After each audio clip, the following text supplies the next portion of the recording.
Okay, one of our Cavalier poets, To the Virgins Make Much of Time by Robert Herrick. And if you have ever seen Dead Poet Society, this will be familiar to you. I chose this poem because not only is the Dead Poet Society one of my favorite films of all time, but I think it's kind of an easy poem, and there really is something to be said in this poem. So Robert Herrick is a Cavalier poet, which meant he was a supporter of the Royalists and Charles the First. He was an Episcopalian minister, but because he was appointed by Charles the First during the Commonwealth, he was expelled from his priory.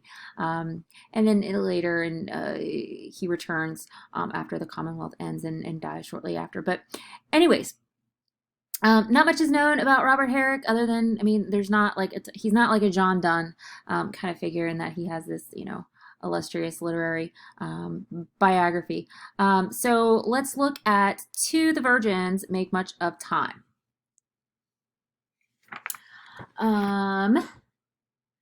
It's you'll notice that it is a four stanza poem, and it is very kind of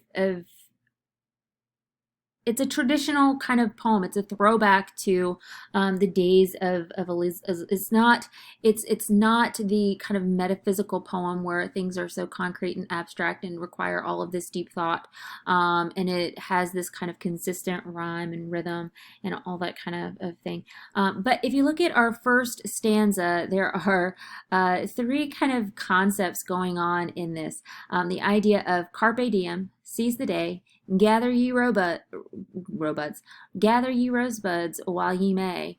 Tempus fugit, or time is flying, old time is a flying, and this kind of idea of memento mori. Tomorrow will be dying. You will die. Remember, you will die. So all of these concepts are going on in this introductory paragraph. And you'll notice that he is speaking, we know from the title, that he begins with his directions to virgins. And I think it's, I think we need to kind of look at what he's talking about in terms of of the reading of this poem. Yes, we can take this very literally and think of this as, sexual, in that virgin people who have never experienced the act of sexual intimacy. Or we could look at it in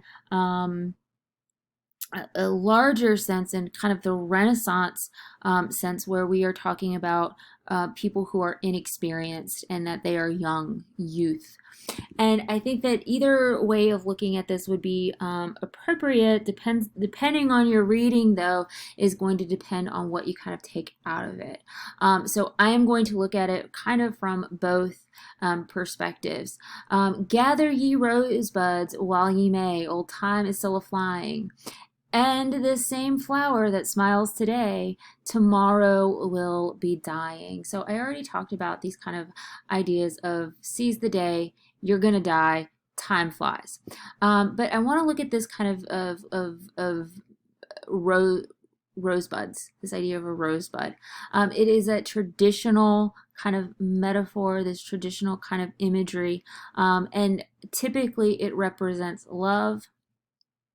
It represents something of beauty, but in a lot of ways too, it represents opportunities, um, experiences, things that are available now. We could also look at the rose as something that's kind of representative of the life cycle, because what happens when a rosebud blooms, right?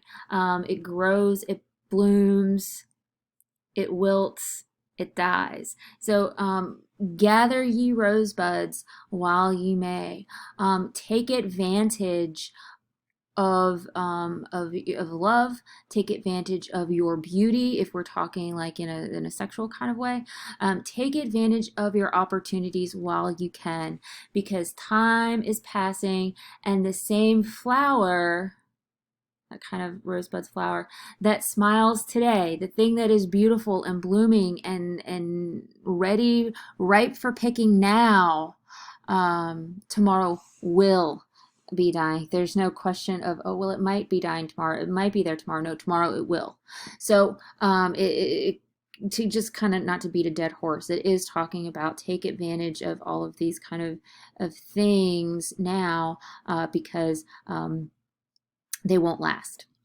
In stanza 2, he has this kind of comparison of life to the span of a day. So the glorious lamp of heaven, the sun, the higher he's a getting, the sooner will his race be run, and nearer he is to setting. So if we look at this in like from if we're talking about actual literal virgins, this could maybe be this kind of sexual innuendo, but I'm not looking at it for this particular poem from that kind of perspective. I do want to look at it as kind of this comparison of the day. This kind of, I mean, how long does a day last? If we look at something like Dr. Faustus last week when we had the 24 years, 24 hours, right? A day. Life expectancy was not a long time for these people in the days of the Renaissance. We didn't have people who lived into the 80s, and if you look at the like kind of historical and political kind of goings on that were happening, people were being persecuted for treason, people were being executed for treason, for heresy, for every little which way. They were in the midst of this kind of civil war, and especially for like a Cavalier poet, like the days of King Charles I's monarchy is very quickly passing, and they are going to be on the losing side of that civil war. So take advantage, make hay while the sun is shining.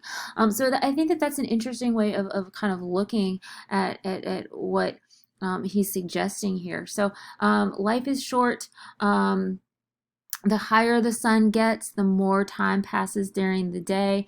The higher the sun gets, the closer we are to sunset, the closer we are to death. So time is going to pass, and before you know it,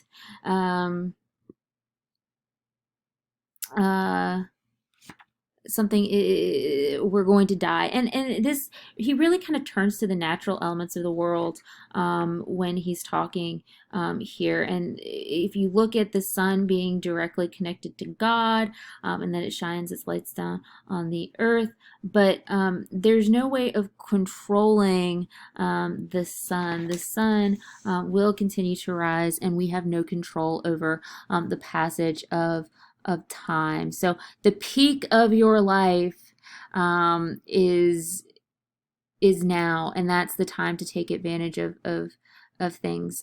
So anyways, after that, you are slowly declining. And then stanza 3, we kind of get the comparison to the span of the year.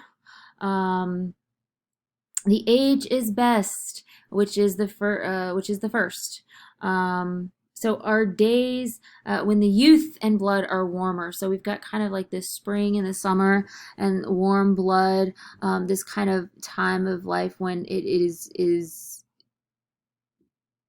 I mean, things are ripe for the picking. And if you think about the youth and the association with spring and the summer, that's when rosebuds bloom. That's when rosebuds emerge, and that's when the time is ripe for picking them. Because if you wait too long, they won't be there anywhere. But anyways, so again, but being spent, being old, being tired, being wasted, the worst and worst times still succeed the former. So the idea here, again, I mean, he basically says the same thing over and over again through different kind of images and different kind of comparisons. Youth is meant to be enjoyed, to be spent, to be old, to be tired, is something that will happen to you. So enjoy this while it's there. Or, you could look at this idea of spent being kind of tied to time, and time spent or time wasted is something that you will deeply regret, which is kind of what he talks about in the 4th stanza. He says, be not coy, don't be shy, but use your time. And if you wanted to look at us talking about literal virgins, but while ye may go marry, this idea that he doesn't want people to have indiscriminate sex with people his preacher values. But I think that it's, if we want to look beyond that kind of literal interpretation of what he's saying, like, while you may go be merry, um, go be happy, because once we've lost that time of our life, once we've lost that prime, once we've lost our youth, once we've lost that beauty, whatever it is that this poem is suggesting to you, you may forever tarry. You'll always going to regret those missed opportunities. So this is a classic carpe diem poem, a classic cavalier poem. And I would like for, I did ask you guys to read To His Coy Mistress by Andrew Marvell, but I want to kind of look at that in our group discussion this week in terms of what type of poem is this, because it could be both metaphysical and both a carpe diem poem, or both a cavalier poem. So I kind of want to explore those kind of concepts instead of giving you guys another lecture video to watch. So please still do read To His Coy Mistress, and we will talk about it in our discussion this week. So let me know if you have any questions, comments, concerns. I hope you enjoyed these poems. They're all kind of different, but they all kind of they're all different, and they all kind of represent different facets of 17th century poetry. So again, let me know if you have any questions, and I look forward to hearing what you guys have to say about our reading for this week.